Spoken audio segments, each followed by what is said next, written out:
You're listening to the Modern Mainframe, BMC's intelligent C optimization and transformation podcast, covering the latest trends and issues in the mainframe and how BMC AMI solutions can help you make change your competitive advantage.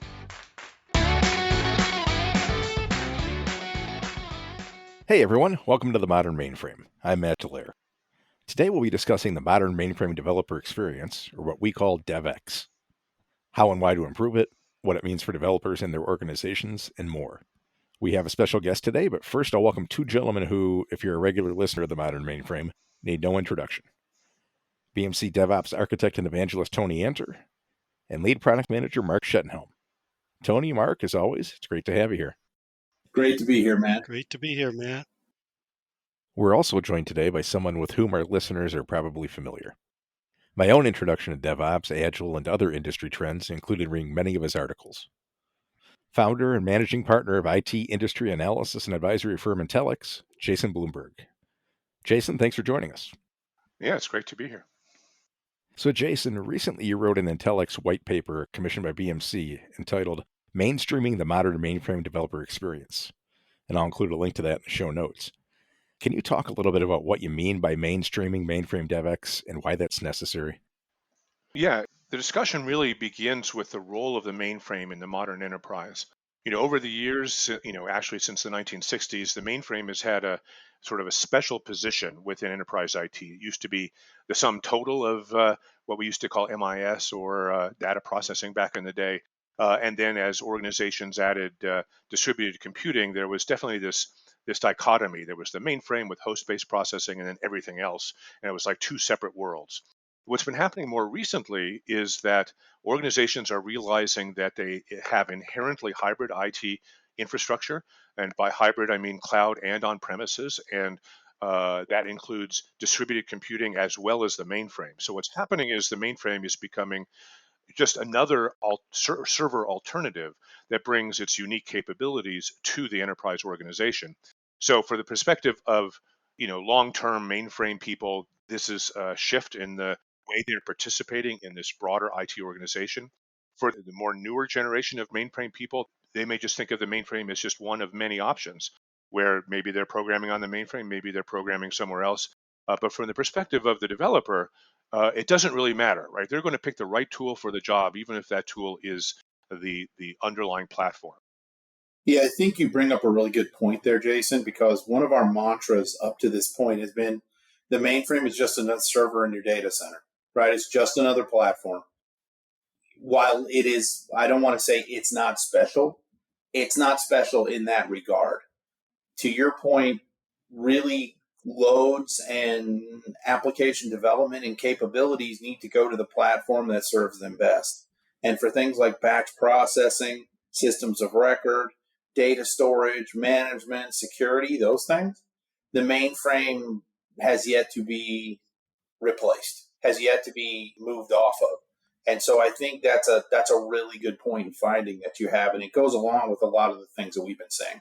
Yeah, so in terms of the developer experience, I think the question there is, who the developer is and what they're trying to accomplish. Because we definitely have different sorts of people who may be working on the mainframe. I mean, there are the sort of the professional mainframers who've been doing mainframe their whole career. So those could be the gray hairs that have been doing this for 30 years, or it could be people who it may be a younger generation, but basically began their career on the mainframes, have been working on it ever since. So there's definitely many of those. But then there's also this broader audience of people who've been working in different environments with different languages. They might be Java developers or Python. They might be working primarily in cloud development or other sorts of environments. And now the mainframe is now, for one reason or another, becoming part of their remit, right? Yeah. Something they have to deal with. And so they're looking at that and they're saying, well, what's going on here? Do I have to learn COBOL? Do I have to deal with all of these arcane, from their perspective, arcane ancient operating system ins and outs? Or is there a way to work with the mainframe in a more modern way, using modern tools, maybe using modern languages, and using modern processes and procedures, including DevOps? And this is one of the key things that is now becoming a core part of the mainframe DevX is, well, how does the mainframe fit into this DevOps story? Yeah, and I mean, I think to your point again, you make another great point, which is, up until recently, and when I say recently, take recently how you want. The main, the people working on the mainframe were holding themselves apart from the other engineers in the organization. And as you're seeing, to your point, that a lot of retirements and a lot of those people aging out, you're starting to see that those two worlds merge. And along with this comes that expectation of a certain developer experience. They don't want to go back to a green screen. They don't want to go back to your point, ancient. I love that term, by the way, ancient operating system capabilities, right? They want all that modern goodness that they're used to working with. Your Git native development, your Linux-based commands, your modern IDEs and automation and capabilities. And again, if we divorce that from what we said initially, which is the mainframe is just another platform, you're seeing those worlds merge and you're seeing those capabilities come together. And Tony, you say modern, and it's not just because it's modern and therefore good. It's because of what it brings. Modern is that we've grown from what we did 30, 40 years ago.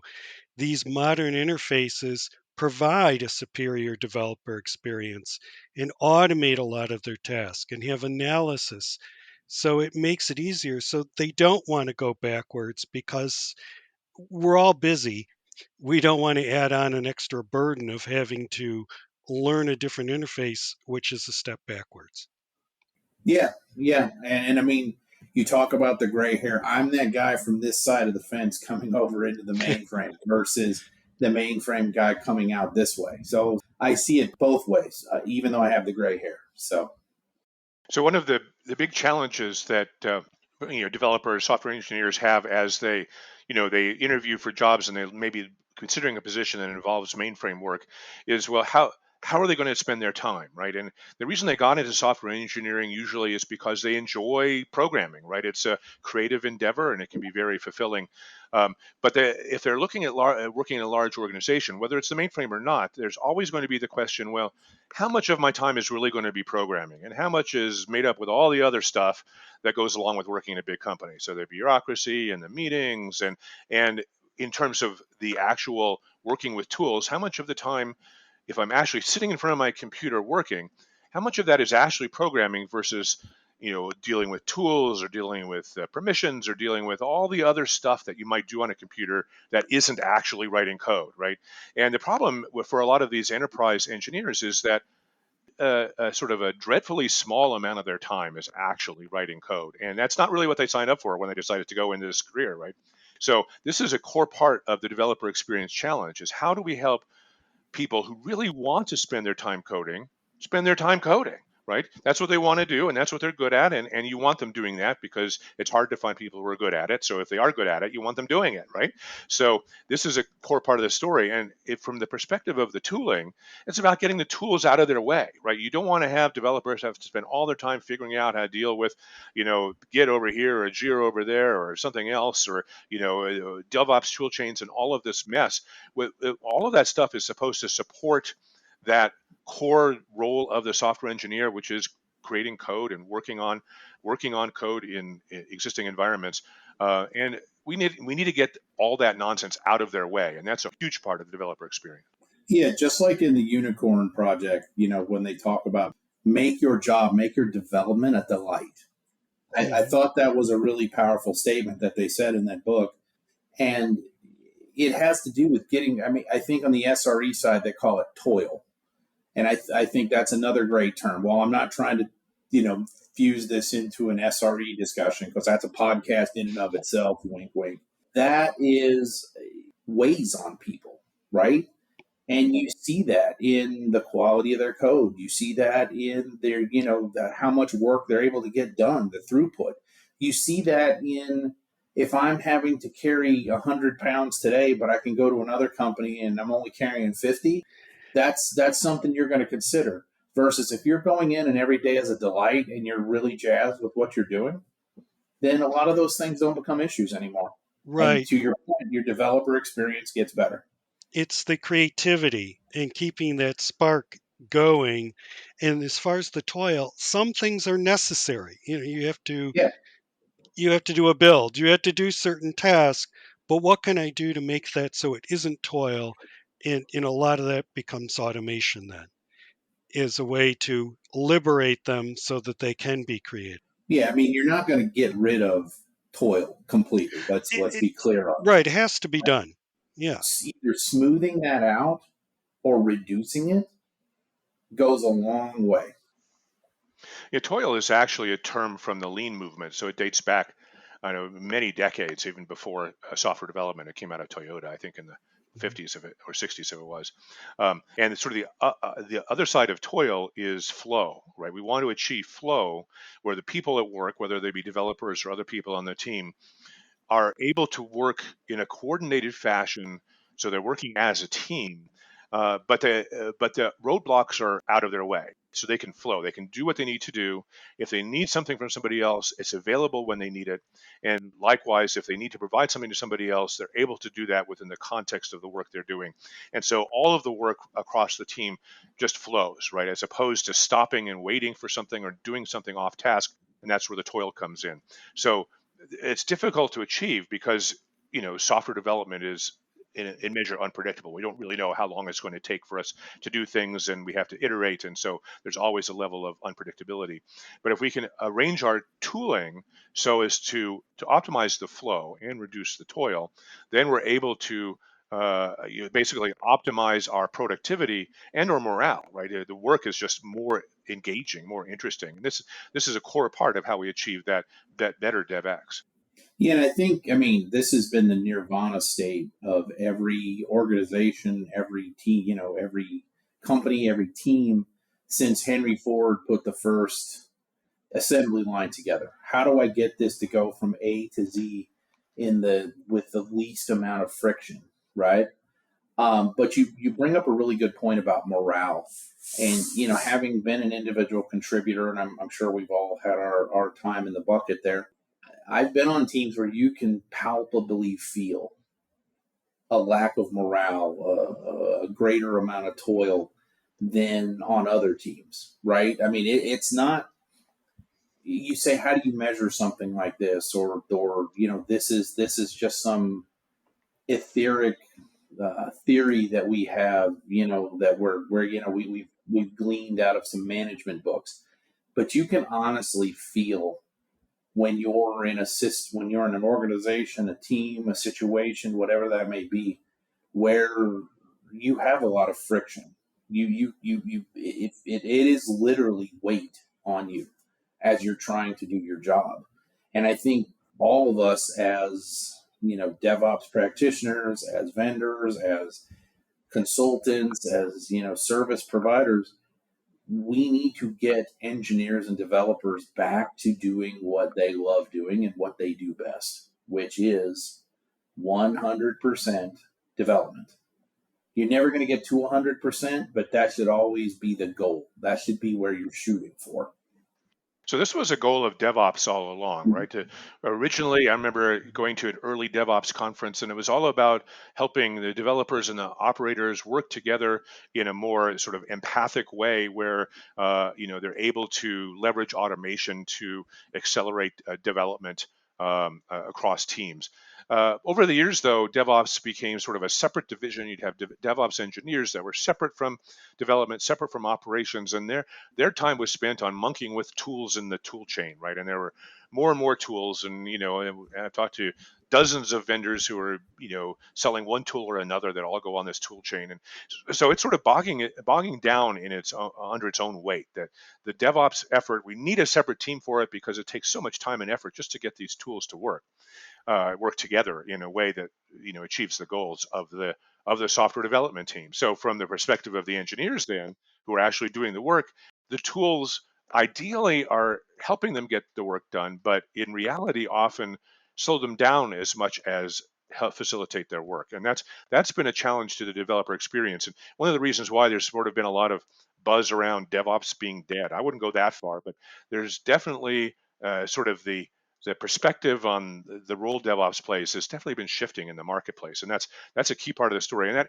that impacts the mainframe developers as well, because DevOps is supposed to help them Right. as part of this mainstreaming effort, and if everybody's getting bogged down in the tools, that's not helping the mainframe developers either.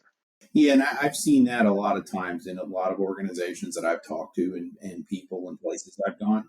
They get, to your point, they get bogged down in tooling discussions. What tool versus talking about capabilities? What do I want to accomplish? What do I want to actually do? And then working from that capability backwards. I want to be able to get to production with as least friction as possible. Okay. And now I want to be able to do an automated build when I do check-in of my code. Okay.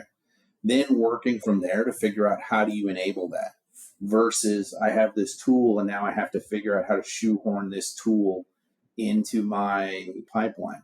I don't think DevOps is dead. I think, and well, first off, I definitely don't think DevOps is dead. But I think that the focus shifts on things, right? I remember it was CI/CD. It was, continuous integration, continuous deploy, or whatever definition of CD you have. I've heard about 8. Um, then from there, it went to DevOps. Then DevOps started talking about SRE because DevOps had a capital DEV with a lowercase OPS.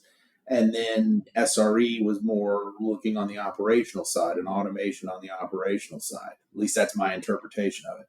Now you're starting to see that transform into platform engineering, right? You're seeing that DevOps shift into platform engineering, which is, in my mind, or at least my ham-handed definition of that is automation of your DevOps capabilities. You have that team that's setting all this up.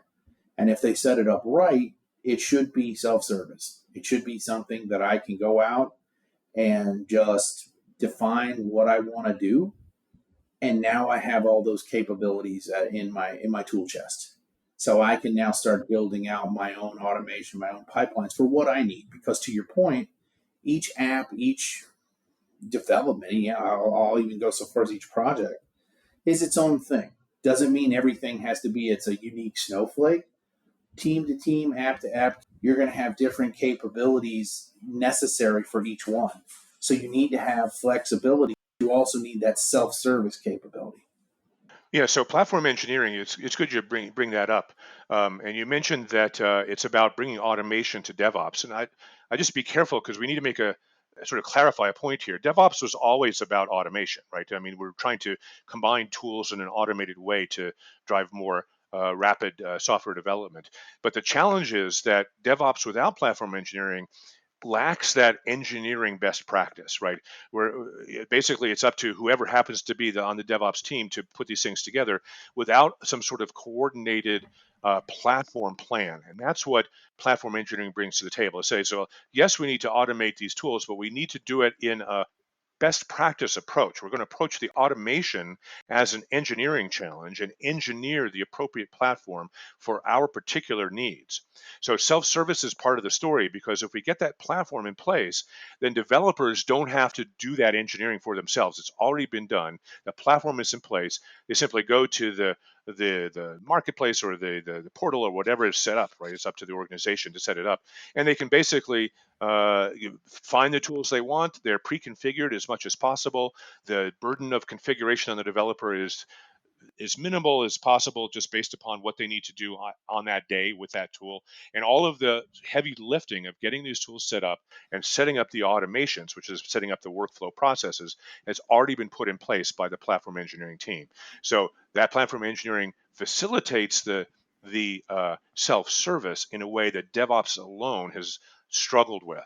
I think that was a very good way Right. to put it because, to your point, DevOps has always been about automation. But what we're talking about is really the Right. automation of creating a platform, creating a self-service platform, and taking that Right. toil of doing that away from both the DevOps team as well as the application team having to define it. Right. And when we talk about the developer experience, there's the developer experience to free up their creativity and have less toil. But this is taking it to the automation to set it up. and it delivers a better developer experience in setting it up. So it pays off in both ways for the developer. Yeah. And let's not forget our operations brothers out there too, because this sets up a defined, to your point, a defined platform and a defined set of pipelines, a defined capability to be able to deliver in a consistent way all those changes, be able to deliver in a consistent way all those things that are necessary. So this is of benefit to your application developer, your operations and your operational engineer, SRE, security, management, your business, all of it. It all ties back together. And this is why when people talk about DevX or developer experience, this this truly is holistically a benefit for the entire company. This isn't just about giving your engineers, softer chairs and bigger monitors and keeping the air down so everybody's cool. This is about enhancing your entire organization, and it starts at the root, which is the developer. There's no companies today that can't say they're not in the IT game, right? This isn't just Silicon Valley anymore. Banks, retailers, insurance companies, municipalities, they all have software at their core these days, and mainframe for that. So Yeah, it's good that you mentioned security because I think that's an important part of the story. That even though we're talking about the developer experience and the platform engineering is primarily to support the developers, it's really to support the full software lifecycle. So it's all the participants in that lifecycle, which includes the security team. It includes you didn't mention QA or testing; they're in there, as well as the operation. So the deployment part of the story. One of the challenges with DevOps is we're trying to shift certain deployment responsibilities to developers, and that's always created a point of friction with the operators who need to run the code. So, are the developers deploying code directly into production? Does an organization want them to do that? And there's been, every organization sort of deals with these struggles in different ways. So the second part of what platform engineering brings, the first part, it brings engineered automation to the table, which delivers developer self-service. The second part is what we're calling the golden path. That is, once we have this self-service platform in place, there is a best practice approach built into that, yeah, right? And that best practice approach is decided on by the platform team. So it varies from organization to organization. It's not like you have to do something following some cookbook somewhere, right? You as an organization decide how you want to do it. But this makes it easy for the developers to do things the right way with still the allowance that they can make exceptions if necessary, but they're doing that intentionally, right? So most of the time they're doing things the easy way, and the easy way is the right or best way. So you have the alignment of the developer experience itself, because everybody knows they'd rather do things the easy way than the hard way. But align with that, with what the organization is trying to accomplish, both in terms of the functionality of the software as well as security and performance and other non-functional requirements. All of that is built in to that best practice golden path.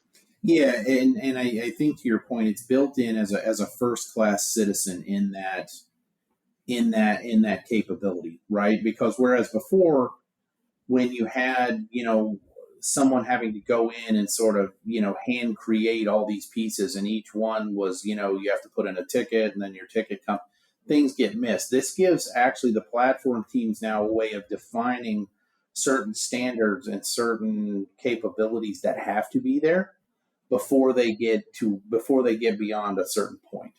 And by taking that out of the engineering team's hands and creating that as a standard offering, again, you're reducing that friction.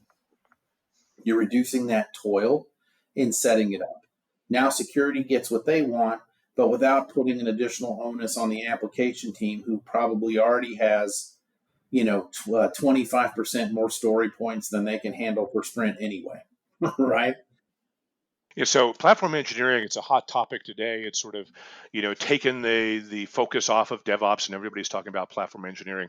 I went to KubeCon a few months ago and talked to half a dozen companies there, in the cloud native conference, who are all, supporting platform engineering in one way or another.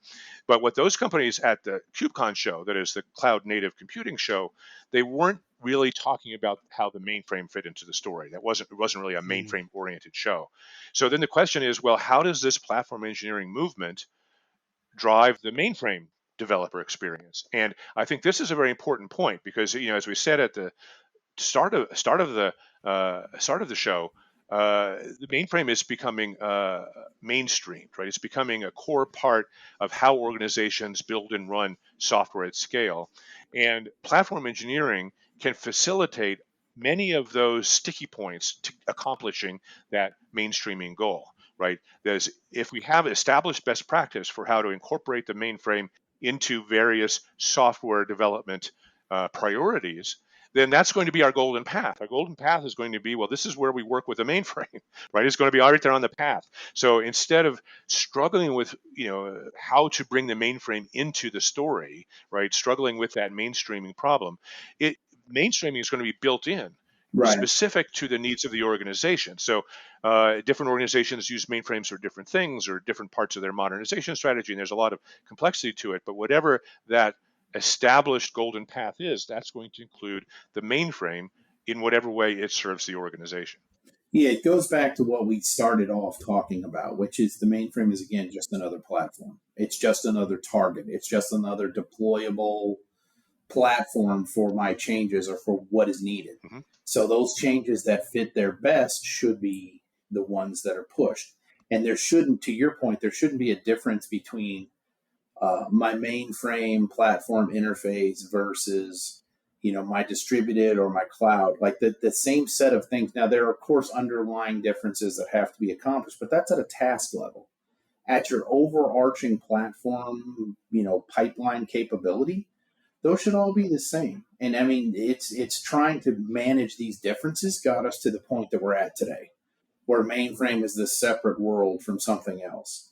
And from a platform engineering and from a developer experience point of view, both those need to merge together. There really should not be a difference. It shouldn't matter whether I should be looking at the same thing and the same capabilities if I'm writing a Golang app and I'm deploying that onto AWS or Azure, or I'm writing a COBOL app and I'm deploying that to the mainframe. My interface should be the same. The only difference is the underlying language that I'm writing in. Right. The mainframe needs to be included in your plans, and that way you get the maximum benefit across the organization rather than limiting it to just some of the organization and not all. You need to include the mainframe, and especially because the applications go end to end. Absolutely. Yeah. Now we took half an hour and made it sound all so simple, but but in reality, of course, there's a lot of complexity under Devil's the in the covers details. when we're dealing with the devil's in the details. When we're dealing with the mainframe in the context of the modern hybrid IT environment, we can't just think about applications. We have to think about data as well. And there's a lot of subtleties there. Do you want to leave your data on the mainframe? Have applications in the cloud that access your mainframe data? Maybe vice versa. You have applications on the mainframe that are accessing cloud or other on-premises data that's off the mainframe. And then there's the complexities of the modernization efforts, right? Modernization may or may not mean trying to move off the mainframe. Typically, organizations find that that's not the best approach, but rather need to modernize in place on the mainframe, which may mean updating the code on the mainframe or moving from one code base to another on the mainframe, or maybe moving some parts of, say, a COBOL code base, moving some parts of that to Java off the mainframe, other parts you leave on the mainframe. And so there's a lot of subtlety and complexity, all of which impacts this mainframe developer experience and the role that platform engineering can play. Because putting together that platform when the mainframe is involved can involve many different types of use cases depending upon all of these subtle and complex challenges that different organizations face as they deal with mainframes in hybrid environments. Yeah, I mean, if you go back 10 years, 15 years, right? This is a problem that the distributed side had as well. They had built up massive monolithic applications that, were running somewhat efficiently where they were at, but now all of a sudden along comes the cloud and along comes all these additional capabilities. But you can't take that 4 gig application, 4 gig worth of code ear file application that you had and just plop it on the cloud and get all of the ephemeral cloud capabilities, right? That's where you had to start looking at refactoring and doing 12-factor apps, doing 12-factor apps that were ideally set up to operate on the cloud. And I think you're seeing the same thing on the mainframe. The only difference being that a lot of the mainframe apps have had 30, 40 years to build up this technical debt versus not. But there isn't any magic formula to this, to your point, Jason. Like, we make it sound easy, but sometimes you got to roll up your sleeves and put in the sweat equity. The only thing I would say is that the juice is worth the squeeze. The benefit Right. you will get out of taking that time and taking those projects and refactoring that code will benefit you in the long run. The same way having to refactor all that Java code back in the day, which, trust me, I mean, I'm where I'm at because of having to do that, right? That paid benefits as well. That allowed teams to now start really optimizing what they could do on the cloud. And it's the same thing with mainframe code, I think. And we're seeing that same progression or that same life cycle on the mainframe that we saw on the distributed side. Almost verbatim how it's rolling out. I think this is a good place to step in. And, speaking of platform engineering and the self-service aspect, this has kind of been a self-service podcast where I just asked a question and then wandered off for a while. You're all giving a great example of self-service for podcast HostX. But to close out the show, I'll ask each of you for any final thoughts. Jason, I'll start with you. Yeah, well, Tony brought up some interesting points that this modernization challenge is not simply associated with the mainframe. Everything you do today becomes legacy in a few years, and that's been going on for decades, right? So whether it's the Java EE stuff, the monolithic Java, there's still a lot of that around. We're modernizing that. SOAP-based web services that were a huge thing in the 2000s, we're modernizing all that. You probably, you being the enterprise, probably have numerous other older technologies, and you're struggling with modernizing that. There's a surprising amount of Windows NT still out there, and who knows what all, right? So the mainframe is just part of this story, but it's not a black and white affair, right? When you say the mainframe, there's actually a lot of different things that could be there, right? I mean, IBM keeps the platform fully up to date and modern. The latest mainframes are amazing machines, but that doesn't mean that's the kind you have. You may have one that's several generations old, and then maybe it is legacy, right? And so there's many different subtle challenges depending upon your particular legacy environment, if you want to call it legacy, and your particular goals, right? So how much you want to update, whether it makes sense to rework COBOL into microservices or not, and then which COBOL goes to which microservices. These are all very subtle questions that need careful answers, or you don't want to jump to any conclusions. But the platform engineering approach can help with that, right? Because platform engineering isn't about saying do something a particular way. It's about facilitating the self-service and providing that golden path that you may or may not follow, but it's the path that's laid out for you if you care to follow. Mark? Yeah, when we look at the developer experience and we talked about DevOps and platform engineering to help develop that a better developer experience. We also talked about the investment, and it is a big investment, but it's important to bring the mainframe in there and leave no developer behind. That every developer deserves a good developer experience. And you shouldn't say, oh, well, they're on the mainframe, they don't get it. Every developer deserves that equivalent good experience. Great point. Tony? Yeah, I mean, I don't know how much is left for me to offer because I think Jason and Mark both really hit it on the head. The one thing I would say is for anyone listening to this or organizations or people that are wanting to go down this, enhancing the developer experience is worth it. It's that simple. Enhancing the developer experience is worth it. It might not pay immediate dividends today or tomorrow, but ultimately it will pay dividends and it will make it easier to hire, easier to retain, easier to deliver. Your quality will go up, your throughput will go up, you'll get to the market faster. All of those things are doable. And it doesn't matter the platform. I'm not talking mainframe or non-mainframe. I'm talking in general. Make your developer happy, make your worker happy, make the person who's doing the job happy, and good things will come. This has been a great conversation all the way through. I had a whole list of questions. You answered all of them and more, and I didn't even have to ask, so that was great. So Jason, Mark, Tony, thank you again for being here. Thank you. Thank you. Always a pleasure, Matt. And as always, thank you to everyone listening. We'll include links to further information in the show notes, including the Intellyx white paper, Mainstreaming the Modern Mainframe Developer Experience. We'll talk to you next time on the Modern Mainframe. Take care.